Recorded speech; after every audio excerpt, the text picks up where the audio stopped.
后来继续来到高雄凤山，这个凤山警察分局头前的经武路，昨暝这个自来水管常常逼破起来漏水，这一个漏就是漏几暝。自来水公司先对区域内48里85000户减压送水，但是这是互附近的店家真怨气，讲这个水压无够，无法度做生意，只好去灌水来应急，真麻烦。另外，嘛有乡亲讲，即摆当咧欠水，看到水安尼流黑角，实在真拍算。水一直为地面问出来，流到规涂骹澹糊糊。其实这水嘛已经流几暝啊，为前一天暗时就互发现。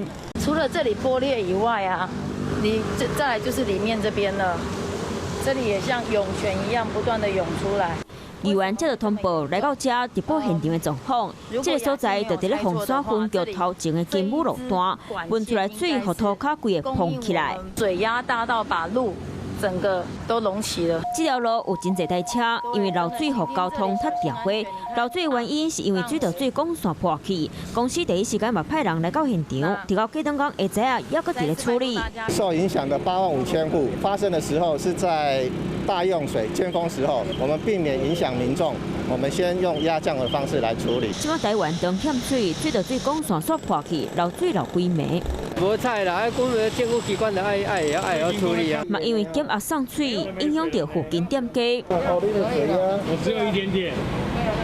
那你做生意怎么办？这么重水量？就要另外去别的地方载了吧。经过半暝啊抢修，下仔已经有先修理好势，啊水管是安怎破去？水公司讲会阁继续检查。